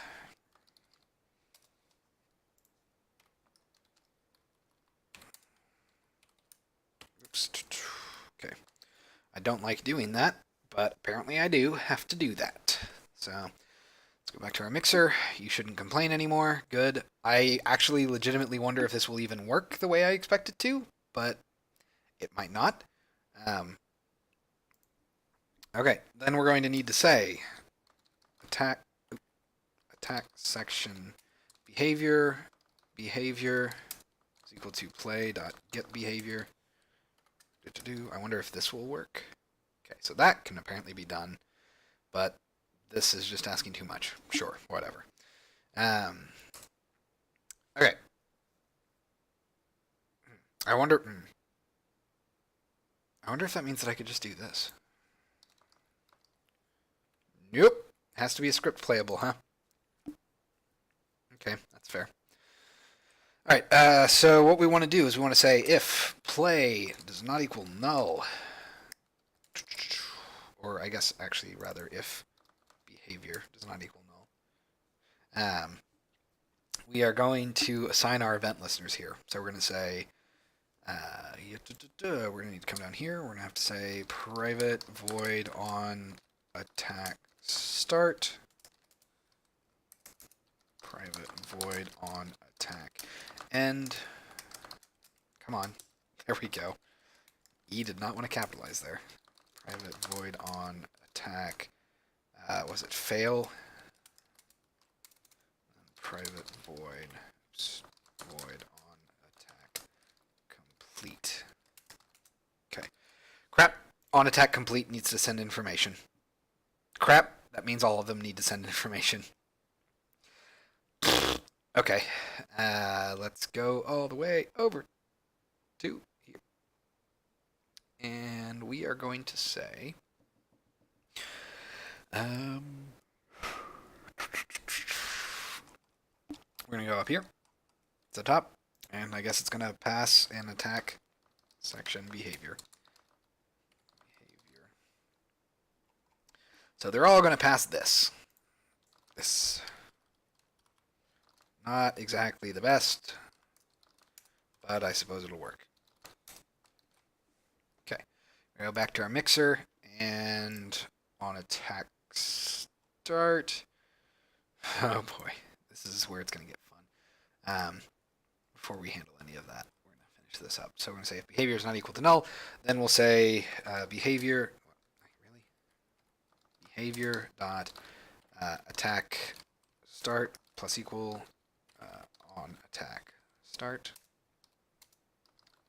Oh dear. What is this? Oh right, it has to pass in the stuff. Actual arguments. Go ahead and pull that in. Excuse me. Paste these in. Go up to here. There we go. Behavior dot attack end plus equals on attack end. Behavior dot attack fail plus equals on attack fail. And then behavior dot attack complete plus equals on attack complete. Okay, before we do anything else, let's go ahead and have our base attack section behavior call these functions when we would expect them to. So on behavior play, we don't care about you. On behavior pause is what we, well, I guess on behavior play we're going to want to do that. So let's see, we're going to go to here, and we're going to say attack start. Okay, why are you like that? Oh, right, sorry. Start attack. Ugh. And on behavior pause, this will, for the moment, simply call end attack.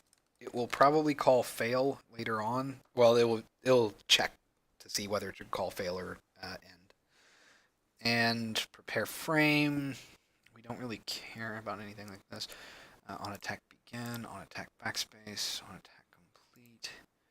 So on attack complete, I guess we'll have it call complete attack. Which basically means I need to actually go back to my overrides of these and call base. So we're going to say, oh crap, no we aren't. Ah, gross. Okay. So we would do that here.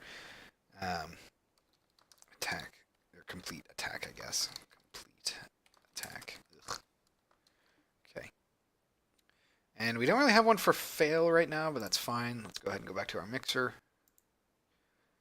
And I'm just going to go ahead and copy this again. Paste this in, and we're just going to remove these listeners now. Okay. So, here is where things are going to get fun. Oh, jeez. Oh, jeez. Oh, jeez. Okay. Frack. This might not have actually solved my problem. Depending on how clips behave here. We'll find out. I'm gonna let this compile. Make sure we don't have any errors. So one of the things that I was aiming for is that we would basically have all of our stuff on one time or one track. That might become insanely hard to work with because of situations. Hold on. Fix this line error.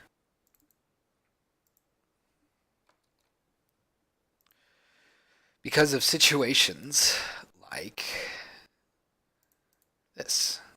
Let's create a defense clip as soon as it gets unfrozen.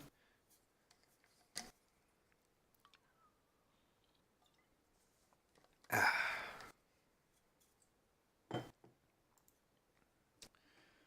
I'm going to clear this out. I'm going to shorten this clip to like 2 seconds long. And this. All kinds of weird, but like, uh-oh. Like, I'm going to need to have situations like that. So I don't really want clip caps, I think, which I might be able to get around by simply coming up to attack section behavior and changing my clip types, because I think by default these are nothing. That's the behavior. I need the clip, which are here. Let's go to peak definition. Actually, let's just go to definition here. And excuse me.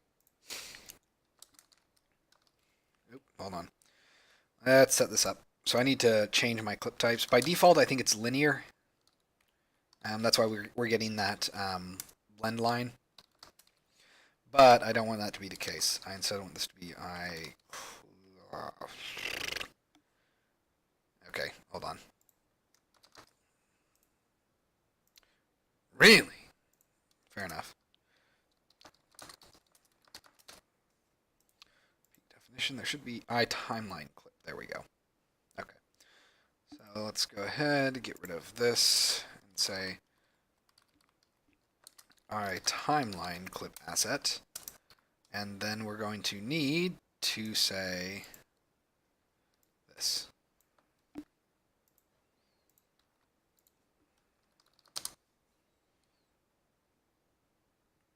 What? Oh, right. Yeah. I know. You're going to get mad at me. Come down here. Paste that in. Does really SOS playable asset? Let me see how I was handling that. Did I just manually keep track of it? Ah, there it is. Well, I'm going to do that, essentially.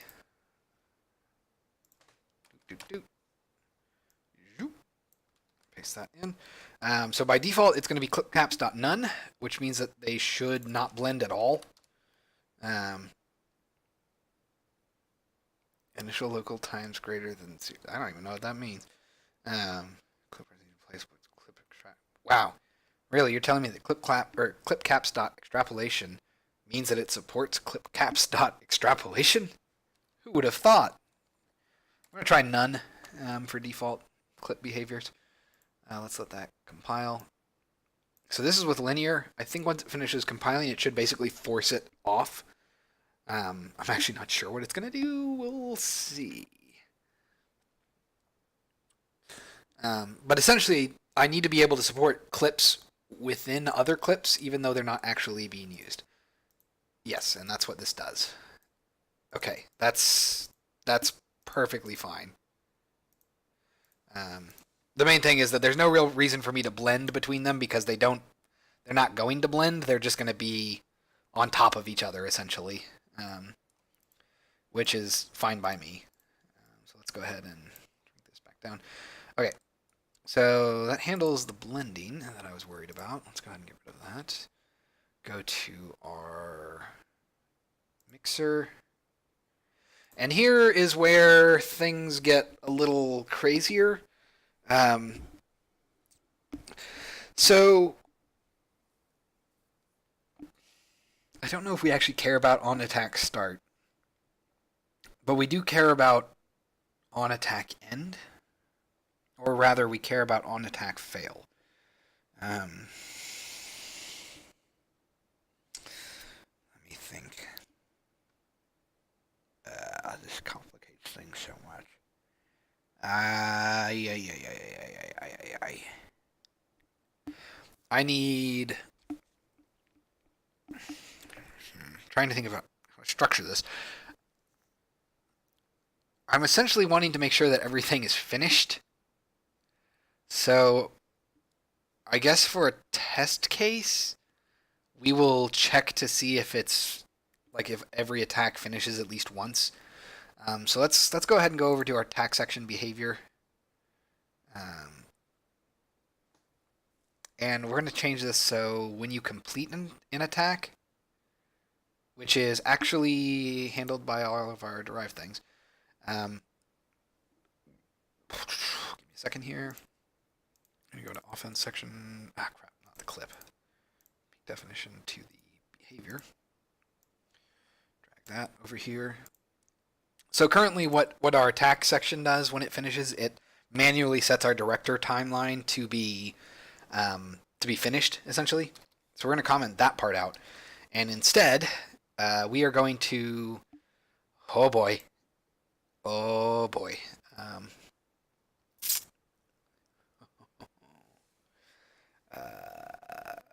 Crap.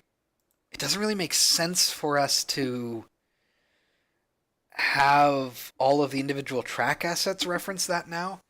I think it makes more sense for our well, sorry, let me rephrase that. It doesn't make sense for our playable behaviors to know about their directors anymore. Maybe it makes more sense for the track to have that information. Maybe that would be super weird. I'm not really sure. I'm actually also just curious to see what this does. So I'm going to say serialized field private playable director director. I want to see if this shows up in the actual track inspector because I've never actually put anything here, but I know it's possible because the activation track has a field here in this inspector. So I'm wondering if it will show up if I put a field inside of the actual track asset. Let's find out. It would be super cool. Ah, you suck, Unity. Dang it. I was really hoping that would work. To show you what I meant, by the way, I'm going to go ahead and add an activation track. So you can see like there's nothing really here, but if I select the track itself, there is a post playback state. So, okay, let me check ILSpy. We're going to be digging into Unity files again. I want to know what Unity does to get that post playback state. So we're going to go all the way up here.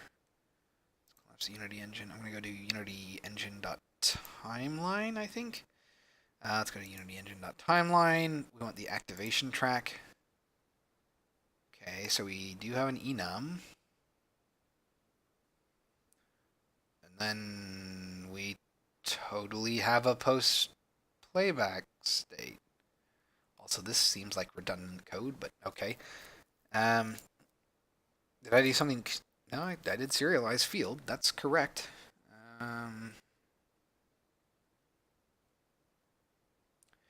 Maybe. Ooh. Ugh. I'm gonna try making that a float.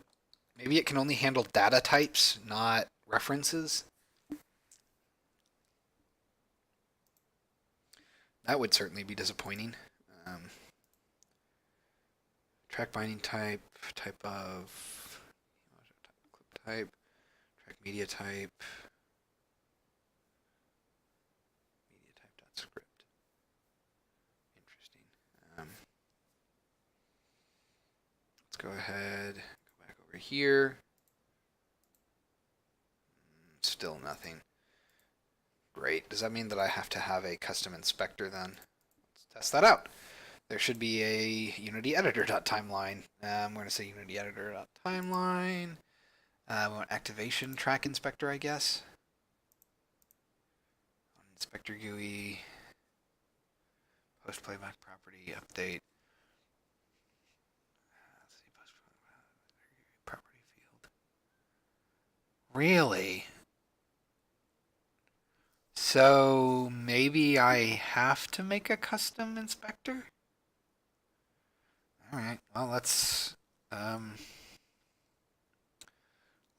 try that, I guess. Oh god, that's super awkward, but okay. Huh. Update track mode.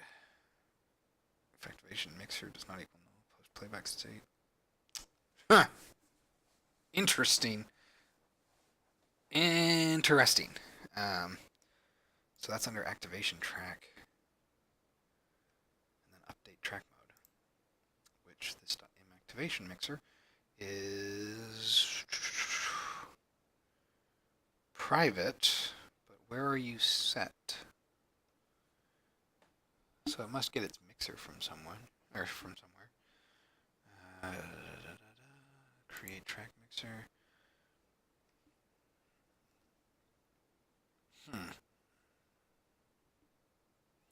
So they're calling this directly. Oh no, that's the track asset. Oh, okay, okay. I mixed that up. Okay, okay. Playable docket behavior. Interesting. So they're storing it. Okay, I think I know what to do here. So we're gonna go ahead and go back here. We're gonna try making a custom editor for this. Let's go ahead and create folder editor. C# script. Call this attack section track editor.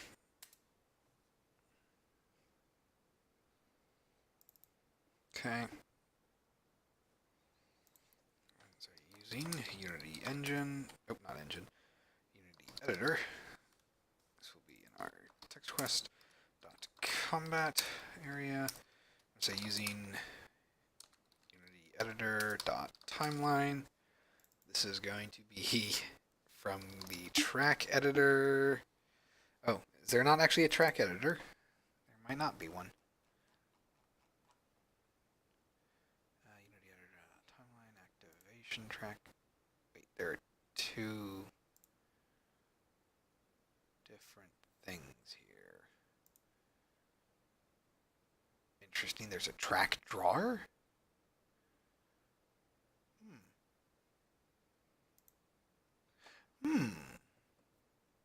I'm going to have to look into that. I'm going to make a note of that.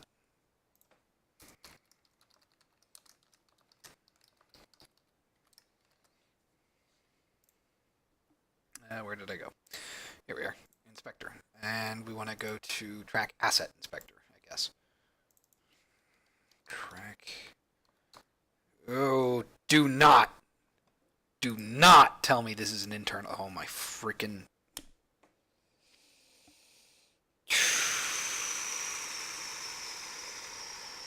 Okay. At first I was surprised, but then I thought, no, it's Unity, so of course it's internalized. Freaking ridiculous. Oh my god. Well, great. Okay, so give me a second here. We're going to make this an editor. And then I'm going to have to make a complete custom class that does exactly what Unity's internal editor class does. Oh my god. Unity. You drive me nuts sometimes. Or most of the time. Alright, so what are we calling this? It's track asset inspector. Can't believe they made that internal. That's a lie. I can totally believe it. Track asset. What's it called? Editor? Inspector. Inspector.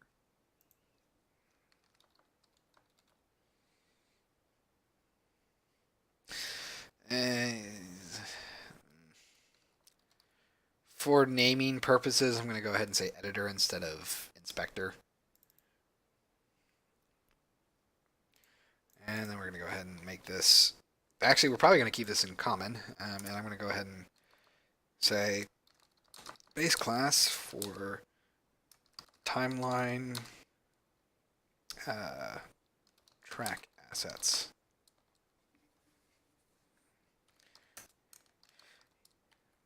Needed because Unity has marked their base track asset editor as internal.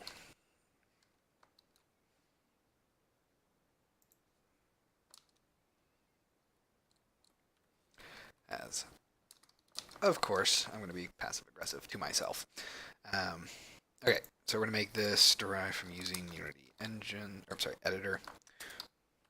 And this will derive from editor. And we're pretty much just going to rip this entire code.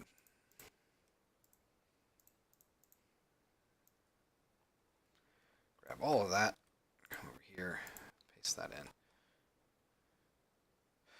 Oh, do not even begin using Unity editor.timeline. Please tell me that guy. Oh, it's marked as internal, isn't it? Isn't it? Isn't it?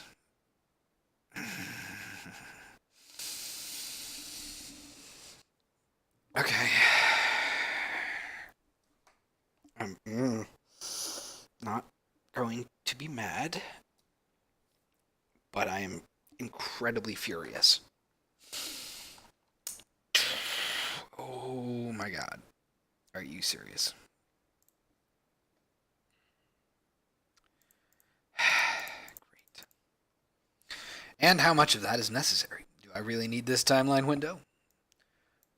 The answer may surprise you. The answer is, of course, yes. This seems a bit redundant, but okay. God, that's so infuriating. I can't. Ah!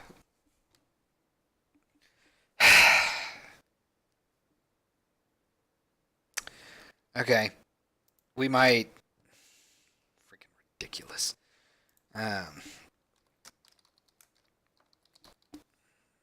We might call this a night, actually. Dang it, we had some pretty good velocity going here. Oh my god.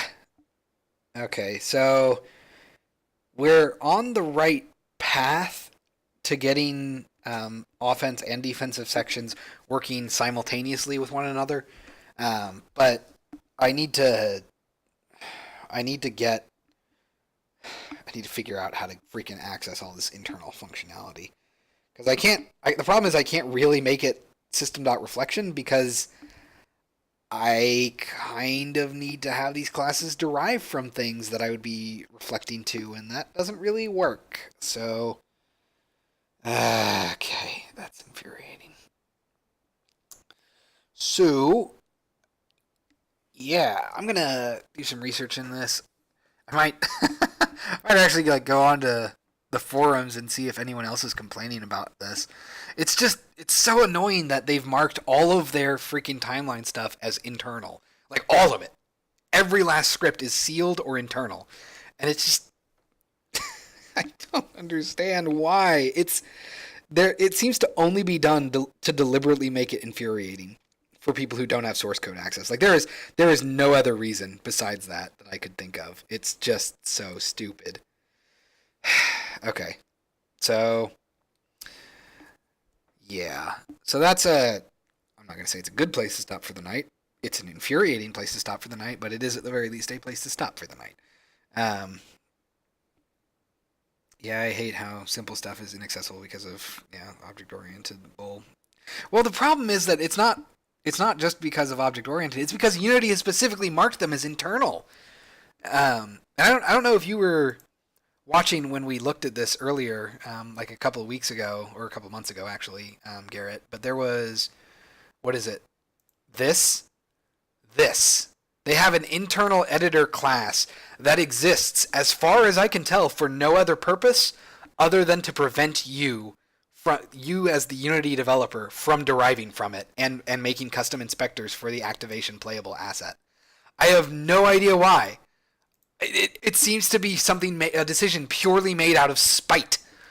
It's it's insane, especially because this is the company that constantly goes on and on about like democratizing game development. It's like, it's not democratizing if you won't let me access it. So yeah, God, that's annoying. I really wish they would just make it all publicly accessible in like 2018. Maybe I'll see if I can hound one of the developers to do that. I seriously doubt it though. God, that's annoying. And I mean, I'm not. It's not like I don't understand marking some things as internal. Like if you don't trust people to work with these things, then fine. But don't do this. Don't make things impossible to use out of spite. Don't do things like this. Have a base class that has functionality I need, and then prevent me from deriving from it. It's just. Okay, so yeah. Write up a bug so they can ignore it. Right. Well, their response will be like, well, why would you want that? And then once you explain why you would want it, they'll say, well, why would you want that? Jeez. I get the feeling I'm going to have a field day with them at Unite this year if the company I work for goes again. Because I'll probably just sit there at the desks, meet the experts, and be like, so, why are you guys making terrible decisions like this? That's not fair. I know. They're doing the best they can. But it's just so infuriating. So, all right. Announcements before we leave today. Nothing really immediately coming up. In May, as another reminder, I'll be going to Anime Central in Illinois. That's going to be the weekend of May 18th through the 20th. It seems like that's going to be a pretty big convention. I've never been there before, but it seems like it's pretty popular, so I'm excited. So obviously I won't be streaming that weekend, but I'll be trying to give everyone updates and all that while I'm out there. So, but that's a few ways off. That's almost a complete month away. So aside from that, I think that's pretty much all I really had announcement-wise. So, as always, I want to thank you all very much for watching, and I will see you all next time.